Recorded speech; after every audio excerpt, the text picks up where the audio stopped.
They say the knot deer looks like a deer until it doesn't. Its legs bend wrong. Its eyes know too much. It watches, waiting, wearing a shape it stole to get close. This is the kind of thing we talk about on Myths, Monsters, and Mullets. Because in the woods, familiarity is a lie, and realizing the truth comes far too late.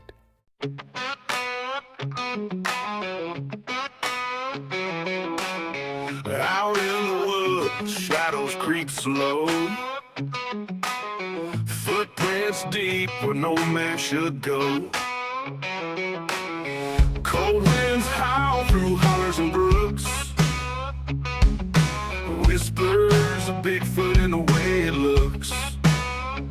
Myths, monsters, and bullets in the night. Under a pale moon, strange glowing light. Truth out there like a blade it cuts.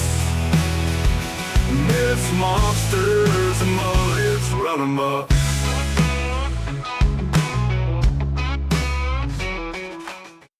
Welcome back to Myths, Monsters, and Mullets, the show where the strange, the unexplained, and the weird take center stage, and where the people behind the encounters matter just as much as the encounters themselves.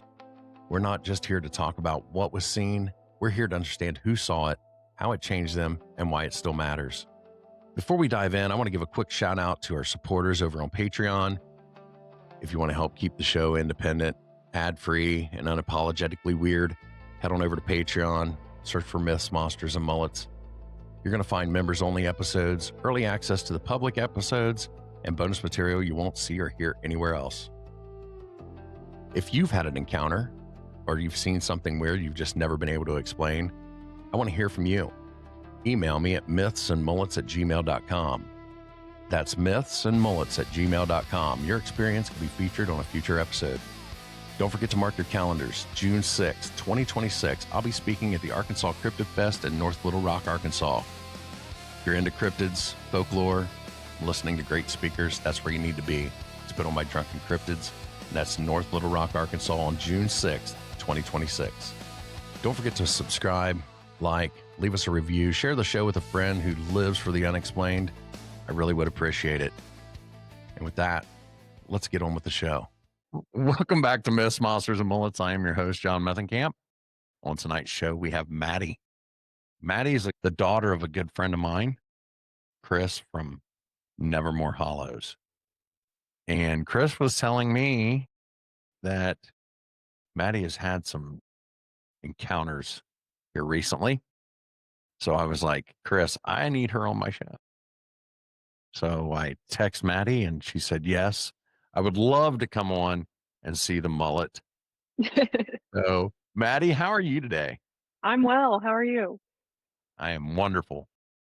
So why don't you tell everybody a little bit about yourself, as much or as little as you want?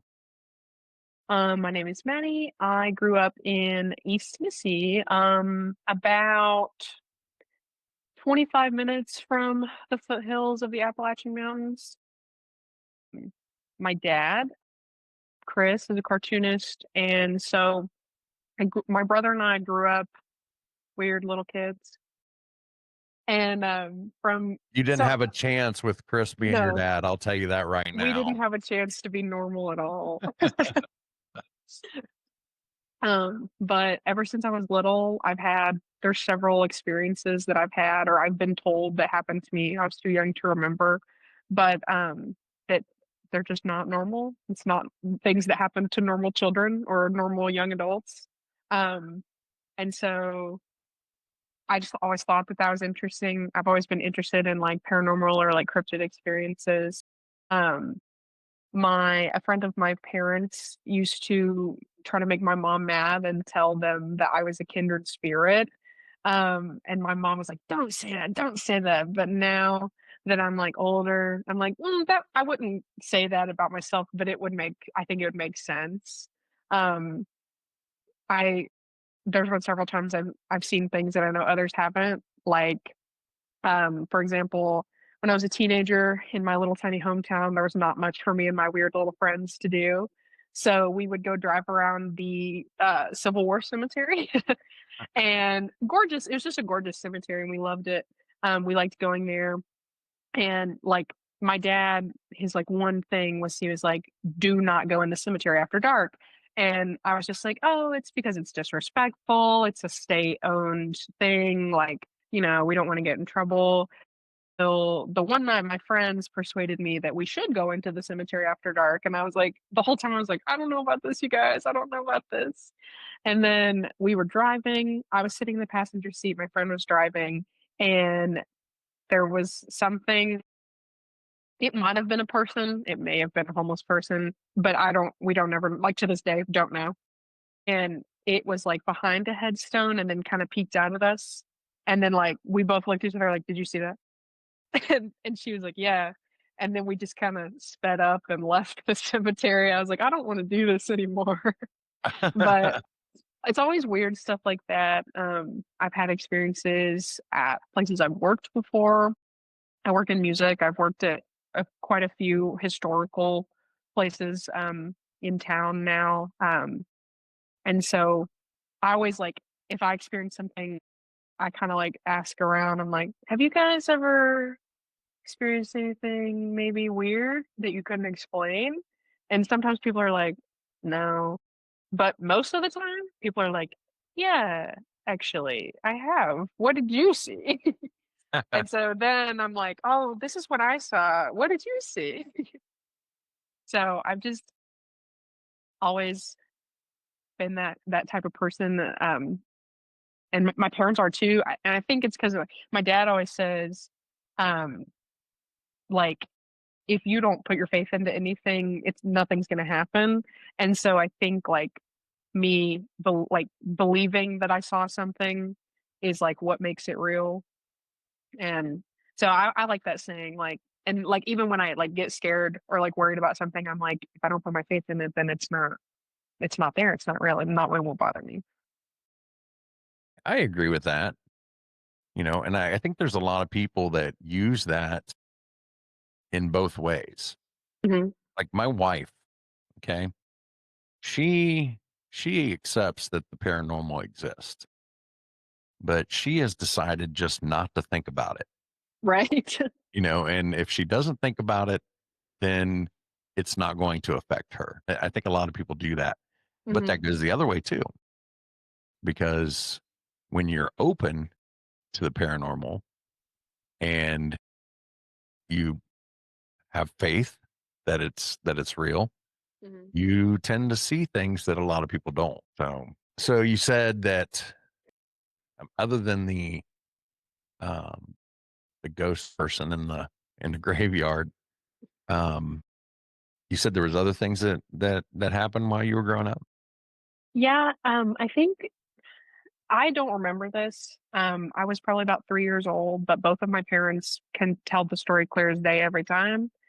The house that I grew up in was my parents bought that house from my dad's paternal grandparents, so my great grandparents on my dad's side, and they had lived in it since the 30s.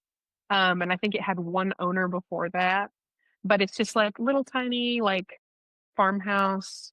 It's got like it was hand built, and you can tell because everything is slanted, like all the doorways are slanted, and like the bathroom wasn't added on until the 50s. And so I lived in that house from the time I was born until I moved away to college at 18. Um, and I thought that was like really normal for people to live in the same house their whole life until like I went to school in another part of the state, and they were like, "That's so weird." But my dad said that I never met my great grandparents. They passed away probably 3 or 4 years before I was born. And they didn't pass in the house. They died like in a home or in the hospital. And so I never met them, but my dad always loves to say they'd get a kick out of you and your brother. They love you guys so much. And there was one point, I was probably 2 or 3, and my dad was getting me out of the car because on Fridays and Saturdays we would go to his parents and we would stay with them while my parents like went and had dinner or went on a date. And we did that every Friday from the time I was probably like 6 months old until moved away. And So he was getting me out of the car and I was like half asleep. And there was a chair on the side of the house in the exact same spot where my great grandfather would sit and whittle. And he was a large man. He was probably like 6'6", like 400 pounds. Yeah, my dad, like in his prime, my dad said there was one point where he saw him put a horse on the ground with his fist, which is a crazy thing. I think he was probably built similarly to my dad, but taller. Yeah. And my brother is like 6'5", he's like 6'4", 6'5". He's a big boy. So I was like, okay, that makes sense now. But dad said he was getting me out of the car and I looked in that spot and I said, "Hi, Papa." And never met that man in my life. Didn't know, I was 3, didn't know anything, and didn't know anything about him. Didn't know at that point that they lived in that house probably. Um, and so I said, "Hi, Papa." And dad just like looked at that spot and it was like the exact same spot that his papa would sit and he was like, "Hey, Papa, how are you?" And just went inside. And my dad said both times that they brought me and my brother home from the hospital, they smelled perfume that his grandmother would wear. Um, and so she just wanted to come see. They just wanted to come see. Do you think that, and I'm going to come out and say this is how I believe, Mhm. but do you think that children can see the paranormal more than adults because society hasn't had a chance to tell them that it doesn't exist? Yeah, I agree. And I think animals are the same way. Because like I grew up around, we always had cats. I have a cat now, and sometimes he's looking at something, and I'm like, I don't really want to know what you're looking at. Or it's like, like when my dad would always say, like when the weather would get bad or something, he'd be like, "We don't need to get nervous until the cats like get nervous. Like it's okay. Like they know when is a good time for them to leave and take cover. And when that happens, we need to get serious." And so yeah, I think kids, and I think it's because kids are like they're not like at that age of accountability. Like they're just pure of heart. And like to teach some like the word no is taught. And so, like, no, you don't believe in that. Like, they don't know that until someone says that to them. I agree. Yeah, yeah. So you saw your papaw, and you've had the peeker Mhm. in the graveyard. Was there anything else that you remember? Um, when I was probably 18 or 19, I was home for the summer from college and I was working part-time at my little part-time job, and I was coming home one night, and I don't know if this was a paranormal experience, but it was an experience that has stuck with me as both just as like a woman and as someone who grew up in the country.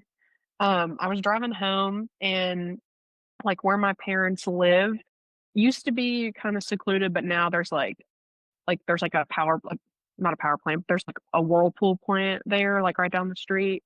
And so like there's street lights, there's a stoplight. I was sitting at the stoplight. It's like probably 11 o'clock at night, and light turns green.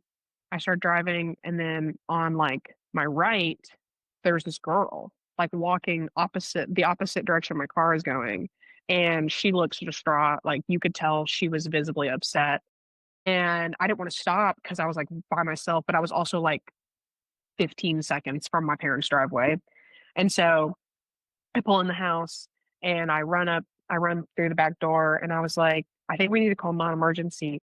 Dad was like, What happened?" And I was like, "There's this girl, and I just saw her walking, and she was like visibly upset. Like I'm worried about her." And so Dad's like, "Okay, absolutely, for sure." So he calls non-emergency because he was a corrections officer for 3 or 4 years. He called non-emergency and he's like, "Hey, this is our address. My daughter saw someone walking. She looked distraught.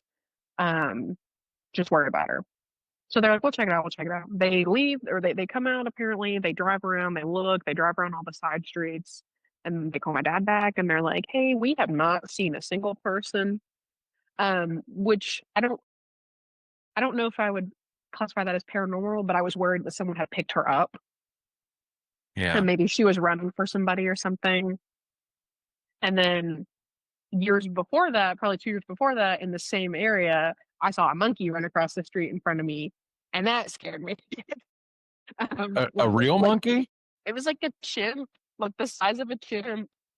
And I was driving, I was almost to mom and dad's, and it shot out across the street in front of me. And when I passed it, we turned and looked at each other, and I was like, oh my God. And to this day, I'm 25 years old. I have not lived at home in 8 years. To this day, when I go to my mom and dad's house and I'm staying the night and I pull my car in after dark, I do not, I look at the ground. I walk directly to the back door. I do not stop and look, because if there's something looking at me, that's it. I'm not, I don't want to deal with that. So I like will walk beeline from my car to the back door, lock it behind me. And that is because, well, even before that, but this justifies Thanksgiving this past year. We had just gotten home from my dad's parents' house and had dinner there. And I am, my dad's sitting outside smoking a cigar. And I'm standing out there with him. And then he's like, okay, I'm going to go inside. And I was like, I'm going to sit in my car for a couple minutes and just kind of like decompress. And he was like, okay. And he said, if you feel uncomfortable when you're ready to come in, call me and I will come to the back door. And I was like, okay. And I'm sitting out there and I'm like playing on my phone and my headlights are off. Like the car's not even on. I'm just sitting in the car.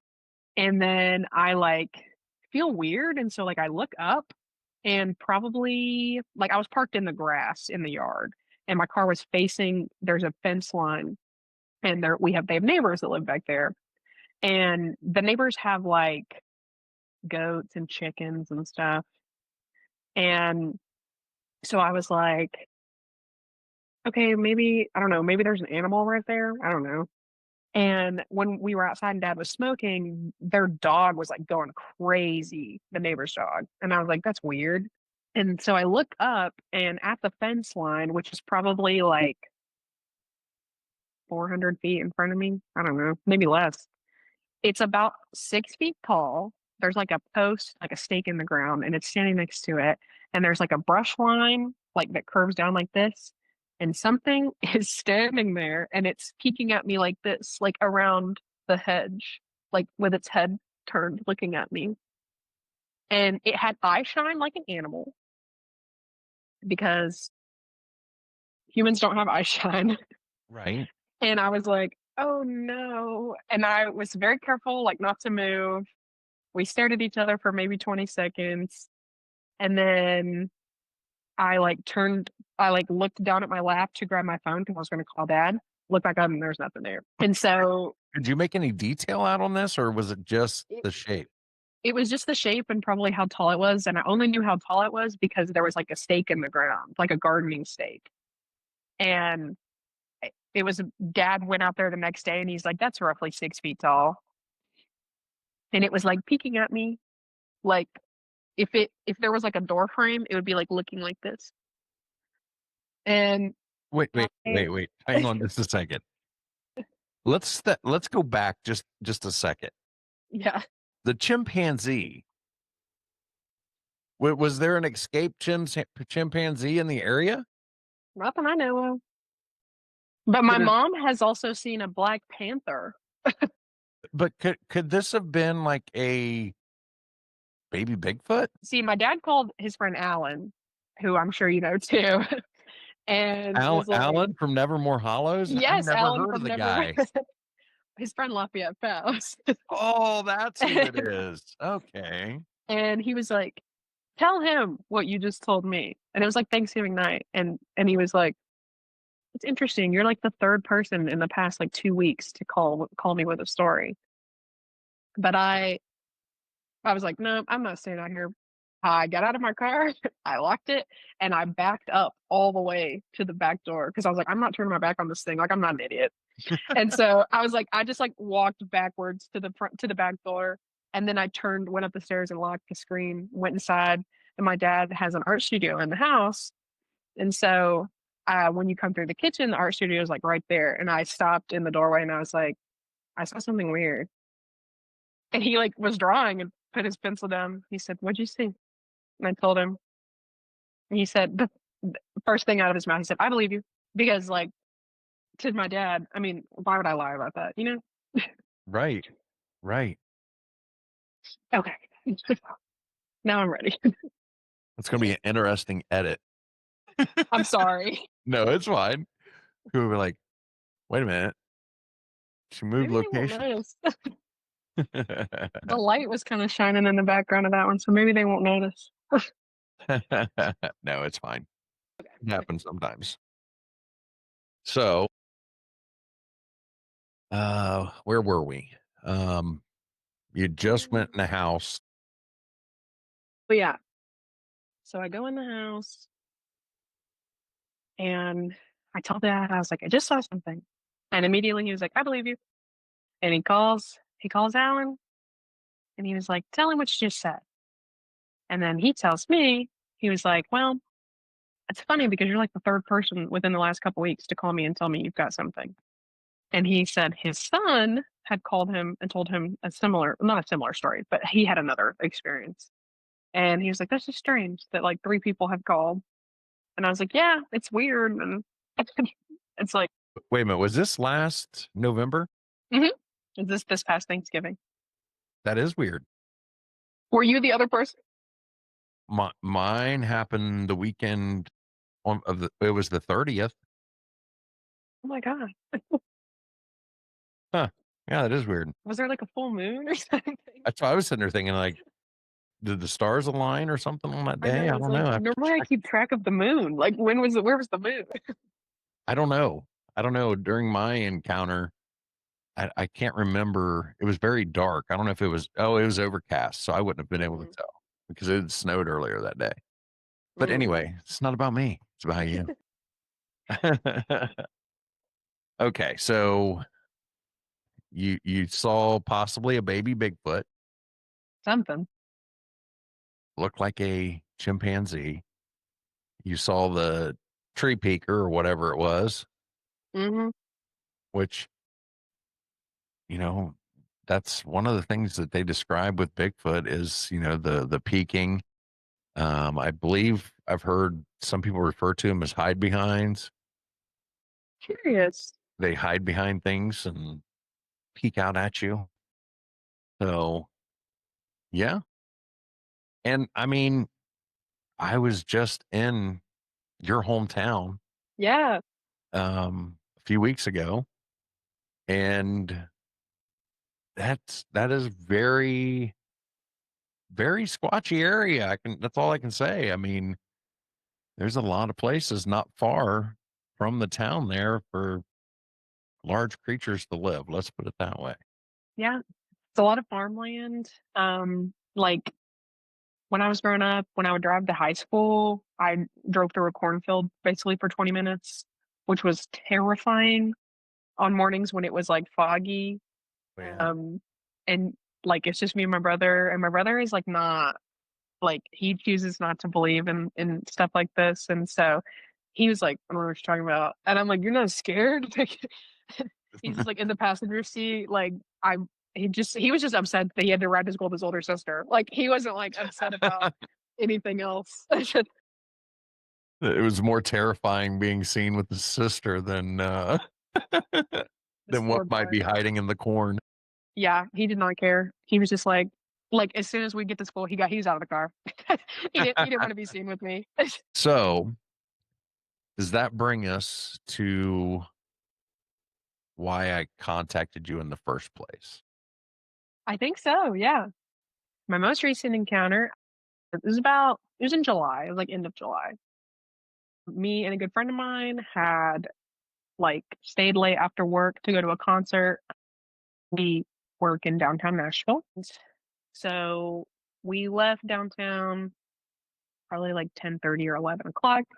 Actually, it was earlier than 10:30. I remember this because I'm driving home. I live about 15 minutes from downtown, and it's like a residential-ish area. There's like an elementary school in the area, and some businesses. It's like an industrial park. And so I'm driving home and I'm just like listening to music, hanging out.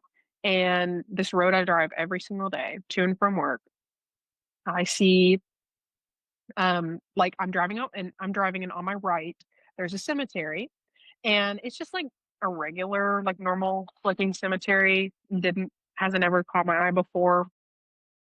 But I turn to my like I'm like look to my right and in the cemetery there is a deer and it is standing upright on its back legs and like a human. And that freaked me out. I was like, oh God. And like I pass it, it just stands still. Immediately I get on my phone to call my dad and the call won't go through. And I've got signal, I've got service. I drive that road every single day. I've never not had service there. Call won't go through. And I call him probably 6 times in a row and it just drop, drop, drop, drop immediately. And as soon as I pull into my like apartment complex, like I pull up to the gate and then the call goes through. And he knew I was coming home from hanging out with a friend. And so he was like, is something wrong? Like, did you have a wreck? And I was like, no. I was like, I just saw something I can't explain. And I thought you needed to know. So it was very, very strange. I went to work the next day and I like see the friend that I went to the concert with and he was like, did you like make it home okay? And I was like, yeah, but like, what would you think if I told you something weird that happened to me? And he was like, okay, enlighten me. And I told him, and he was like, well, yeah, that's weird. I've never heard of that before. He said, do you think it's a, and almost said the word. And I said, no, no, no, no, please don't say that word. I was like, because they know when you're talking about them. And if that's what it was, I don't want to know. So, So, okay. How much detail could you make out on this deer? I mean, probably see it from the waist up. Um, it was like on like my right side. So I like my headlights didn't flash it or anything. It was just like when you notice something like standing very still and it's like out of place. And so, and I'm always looking around, like working in music, I work late nights, like I have to walk to my car alone a lot. And so I'm always very observant of my surroundings. Um, and that just caught my eye and it just, it was something I can't explain. Like I know what I think it was, but it may not have. But it's just very. I've never seen that happen. Like I grew up around animals, around wooded areas. Never ever have I seen that happen or heard that was like a normal thing that happened. What was there a tree like above it? No, Hmm. no tree. It was like in between like a pedestal style headstone and then like a regular sized headstone. And I know it was really brief, Mhm. but did it look like it had a human torso or was it just a deer? It just looked like a deer. Like So it its was just legs like were just kind of like hanging down in front of it? yeah, it was like exactly what it would look like if an animal that had 4 legs, like, stood upright, Was and it its a legs were was kinda it just, like, hanging. It had antlers? antlers. Yeah, it had antlers, and it was, like, like, it was, like, tall. Um how much taller than you said like a normal size headstone? Normal size headstone, what, 3.5, maybe 4? Yeah. I'm 5'3", it was taller than me, like, if I stood next to it, it'd be taller than me. Tell him John from Myths, Monsters, and Mullets said hi. Right? It was taller than me, and, so I'm 5'3", it was probably at least 5'8", um, probably over 6 feet tall. If I would have gotten closer to it, probably would have been over 6 feet tall. Right. Because Um, like the pedestal mausoleum was probably like Like, it wasn't taller than that. That's probably like 7, 8 feet tall. Okay. Did the body look um, abnormally big, or did everything look proportional just standing up? From the like brief glimpse, it looked normal, like it looked proportional, but it was just like it was like the whole thing about why is it standing up? And the And fact that your phone didn't work. yeah, that was what freaked me out because like at first I was like, okay, maybe they do that. I don't know. Maybe it had like the mange or something. And but then it was the fact that I couldn't call out. And it wouldn't even like ring. It would just like I'd hit call on the phone, it'd spin for a second, and then it'd say call ended, call ended, call ended. This was in July. Yeah, end of July. Holy cow. I've never had an encounter like this, so this I is new know. to me. But I will say this: I have heard over the last couple months some other people report this, not on my show, but on other shows. Hmm. Um, in fact, just on Facebook, I think it was 2 days ago, somebody asked a question in one of the groups that I'm in. Has anybody ever seen upright walking deer? Hmm. And I commented, I'm like, actually, I'm getting ready to interview somebody who has seen this. And a couple other people had commented on that post saying, yes, they had heard of it or had seen it recently, like, I don't know if this is a new phenomenon or I don't think it was a skinwalker. No, I agree. I just was like, if that was it, I don't want to say it. I know, but by the time this airs, it's already aired. Um, I was talking to Don from the Navajo tribe, Hmm. the Don't Whistle at Night podcast. Hmm.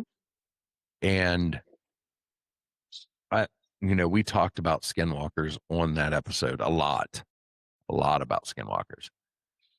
And since then, I've kind of looked into them, and it seems like there are skinwalker like entities in Appalachia, but they're Hmm. not skinwalkers. Um, Skinwalkers are just people, Right. evil people, but they're just people with magic. Let's just put it that Hmm. way. A lot of times in Appalachia, when people refer to skinwalkers, it's not skinwalkers. It's usually something like not deer, Hmm. um, weird animals that maybe are possessed, but don't think they're skinwalkers. So this this is weird. This is Hmm. really weird. You probably have somebody say, "What about the Wendigo?" The Wendigo doesn't look like the drawings. Right.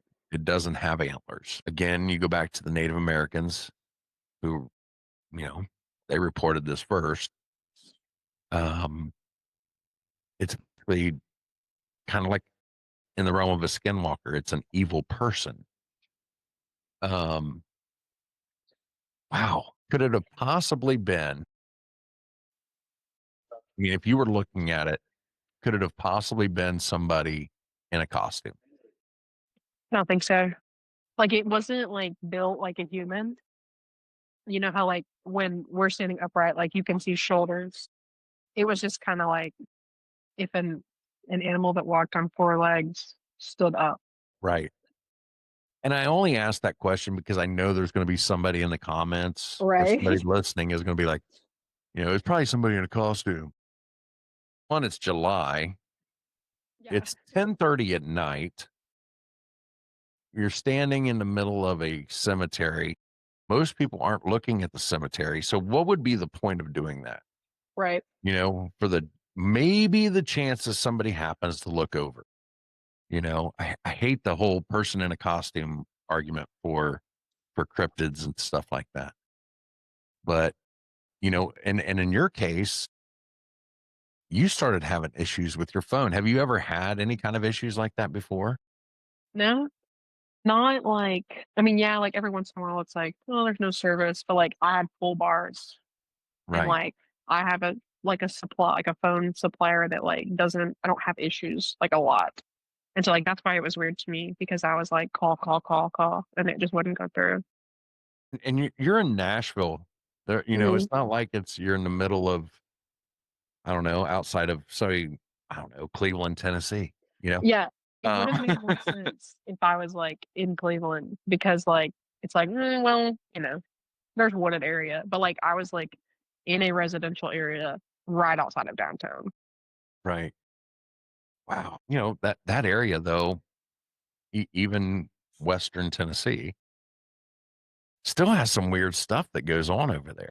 Western Tennessee, you're talking about land between the lakes. You're not too far from like the Mammoth Cave system. Well, you're not too far from Bell Witch Cave either, That's where I which was going next. I am a child of fascination. I have been fascinated with that story since I was 10, 11.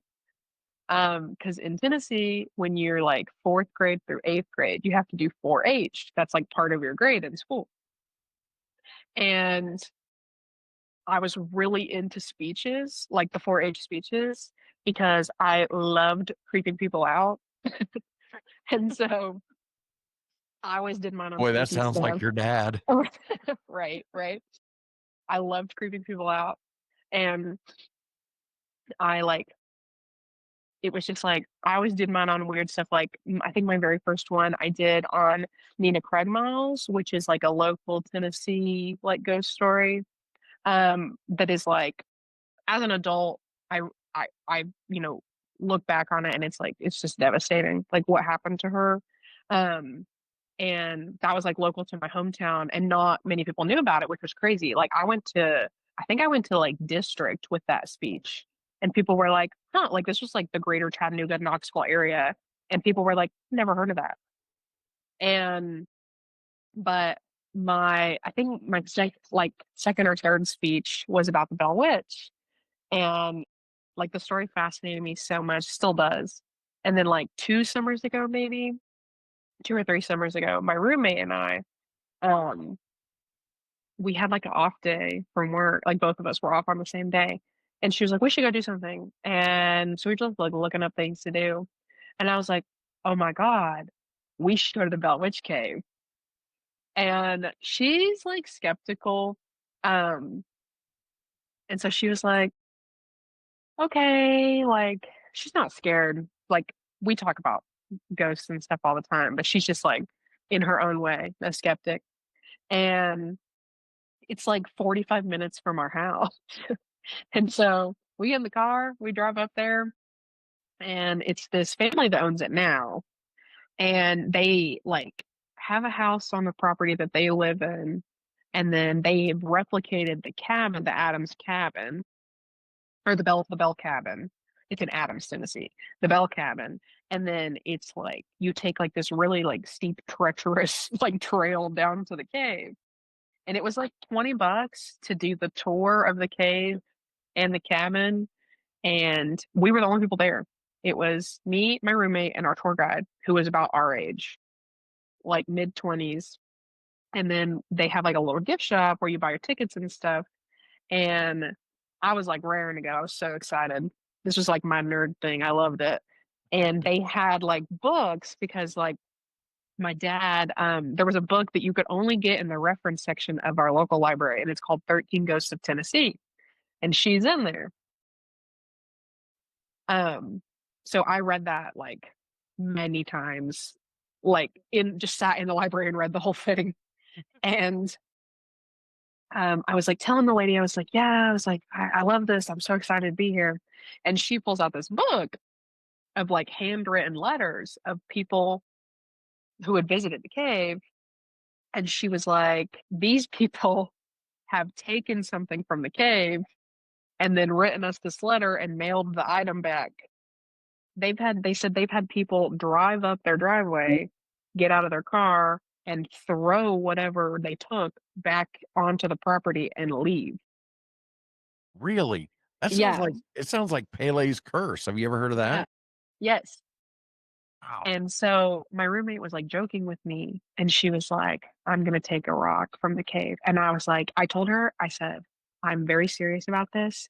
Anything else we could joke about, but I'm not joking about this. I was like, if you take something from that cave, I'm leaving you here. I will not take you home. I'm very serious. I was like, I don't play that. I'm not doing that. It's like the one thing my parents like, they were like, believe whatever you want, do whatever you want. But they were like, you must obey rules like that, like rules about like Ouija boards and stuff. Like my parents were really, really like, you need to obey rules. When it comes to the paranormal and rules, you need to obey them. And I was like, yeah, for sure. And so it's the three of we look through the cabin, and it was really cool. Our tour guide takes us through, and we're just kind of chatting because it's just us. And she's like, she takes us up into the like this loft area in the cabin, and she was like, this is where the children would sleep. And she was like, people are very the spirit itself doesn't like, she's not fond of men like at all. And so that's why she hated John Bell so much. And like that's like in, what is it, like in that's like the first court case like in federal court to be determined that it was like killed by a supernatural entity, death Yeah. by supernatural entity. And so, like, she was telling us, she was like, we had a man up here on a tour about 6 weeks ago, and she was giving the tour, and he was like, kind of like making fun, talking back. And she was like, hey, I wouldn't do that if I were you, I don't want to make her upset. And when they were going down like this like ladder staircase, he fell and broke both of his legs. Holy cow. And he was like, when they were like, he was coherent, they were speaking to him, and he was like, someone push me. But he was the last person down on the ladder. And so I was like, well, I mean, she got back at you because you made fun of her. And we went down in the cave, and it was like August, maybe, like it was late summer, it was hot. And we go down in the cave, and it's like 30 degrees cooler. Like it's like noticeably like chilly in the cave. And I understand like it's a natural rock formation and it was partially underground. That probably has a lot to do with it. But it's like she's taking us through the cave, and she's like pointing out things. And she's like, there's like this really shallow, like looks like a grave marker. And it's like the size of a small child.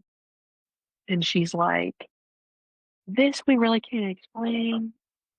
She was like, legend is, and I don't know if I'll get this completely right, but I'm pretty sure the legend is it was like, because it's on Native American ground, and they they had found this like little girl in like the river nearby, like in the Cumberland, and she was deceased, and so they take her into the cave and they give her a burial, and it's like a tiny little grave.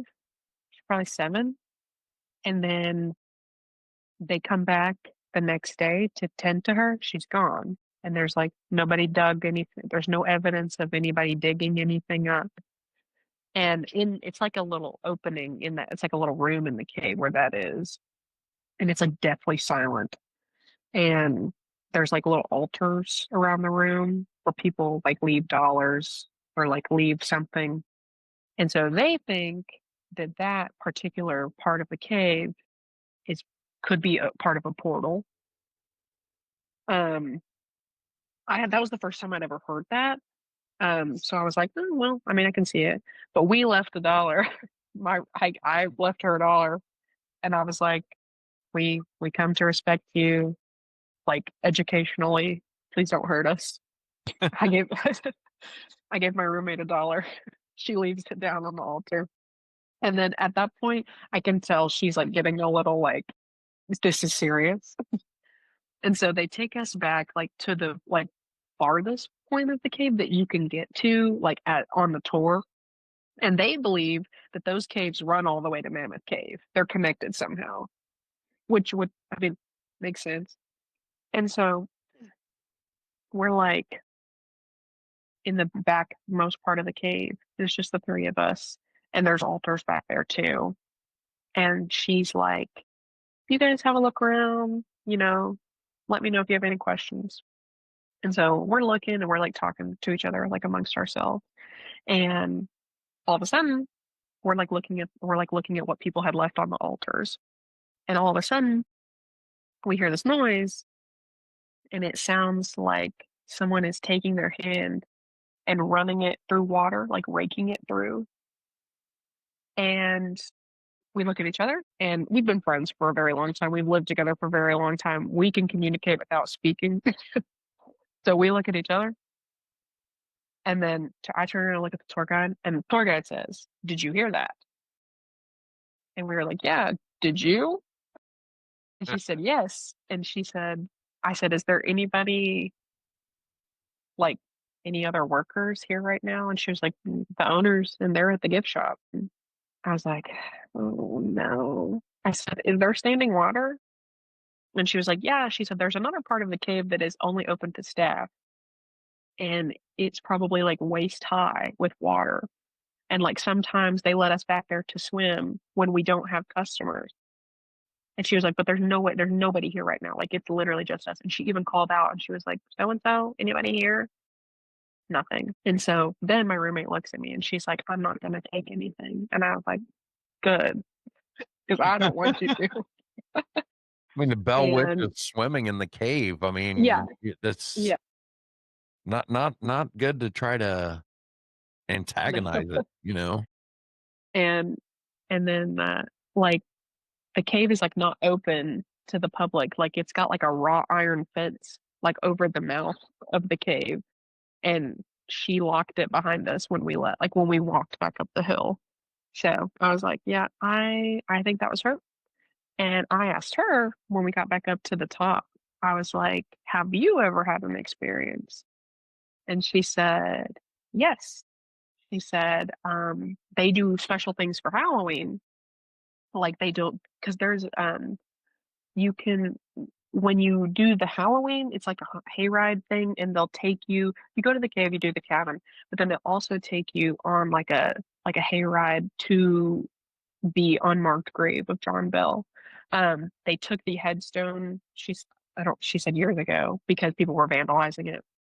So only they know where it is now, but they'll take you up there on during the Halloween season. And she said it was like the night before Halloween. She said, "I'm dressed as Morticia Adams." And she's like, "I'm not," she said, "I wasn't doing the cave because I was wearing like really high heels." But it was like the end of the night, her shift was over. She leaves. She's driving home, and something runs across the road in front of her. So she swerves and she spins out like in this field. It was probably a tobacco leaf field because that's what they grow in Adams. And so she spins out in this field, and then she said, in like the view of her headlights is a creature, the body of a rabbit and the head of a dog, or head of a rabbit, body of a dog, which is what John Bell's children saw originally. Yes. And she's like, "I stare at it for a couple seconds, and I look down." Same thing. So that happened to me. I look down to grab something in my lap. I look back up, it's gone. And so she calls her mother, and her mom's like, "Yeah, you need to get home immediately. I don't want that following you." So that was another thing. Wow. You say that you work at the Country Music Hall of Fame. Is that correct? I do. Yep. Is that at the Grand Ole Opry? It is not. But I did work for the Grand Ole Opry previously. Now, it I've heard stories about that theater. Mhm. Um, I don't work there anymore. It's been almost a year. And when I did work there, I probably wouldn't be able to tell you this story if I was still working there, because they're really particular. But on several occasions, how the Grand Ole Opry is set up is that building itself has been there about 51 years. It opened in the 70s, and it was where the Opryland theme park, it used to be part of the Opryland theme park. Mhm. And then when the theme park closed in the 90s, it's a mall now, and It's a really cool mall, though. it's a It's like it's beautiful inside. It really is. right. I'd love to go down there during Christmas. Yeah, the hotel itself is, like, very beautiful at Christmas. I recommend it if you're coming to Nashville, it's, like, a fun free thing to do. The way the Grand Ole Opry is set up, because of the terrible flood that happened in, oh geez, 2012, 2000 no, 2011, I think, uh, 2010, 2011. The water was so high that, when you go into the auditorium part of the Opry House, they had to take a boat into the auditorium because the stage was underwater. And the interesting thing about the Opry is the circle in the middle of the stage was cut out of one of the original Ryman stages because that's where the Opry was housed previously. And so they go in, it's removable. They go in on a boat, like a little paddle boat, and take the circle out of the center of the stage. And when you go in, like if you tour the Opry, you can still see on the wall, like the flood line is what they call it, and like where how high the water was up. And like if I'm standing against the wall, it was probably like up to like probably like my elbow. And like Wow. I'm 5'3", so but so that was like it's like that's creepy. Um but this is alleged. I have not had this confirmed to me because bad press, I guess. Um, it is alleged that when they pulled the circle out of the water, it was dry. And so there's like this thing that people say like about the curse of the Opry, and it's like we're in a number of years, like 17 Opry stars died, like one right after another, like, and it's always like tragically, and like Hank Williams, Patsy Cline, like people like big famous people like that who all died tragically. And so that's what people call that. But in my personal experience, the way the Opry is set up is the box office, which is where I worked, is not part of the original building. It was like added on maybe 10 or 11 years ago after the flood. And it is like a one level like room. And on days where we're like all sitting in there, there's no guests in there. We're just like sitting, it's silent. You could hear someone, what sounded like someone pacing back and forth who was wearing cowboy boots. Like click, click, click. They would go all the way down the length of the room, stop, turn, come back. And it's a one level room. There's not an upstairs and there's not like roof access up there either. But it was like methodical, like walk all the way down, stop, turn, come back, walk all the way down, stop, turn, come back. And so I, being the curious person that I am, asked one of the security guards, I said, "What do you think that is?" And she told me, she said, "I think that's Roy Acuff. I think that's Roy Acuff. I really do." And I probably heard it 5 times, like a handful of times. And I worked there Really? like a year and a half. Yeah. And because his the last 10 years of his life, he lived on property in a house that is across the parking, like the driveway from the box office. And it's called the Acuff House. And now it's where the radio station is housed. WSM is housed there. But he lived there after his wife passed for the last 10 years of his life on property with the resort and the Opry House.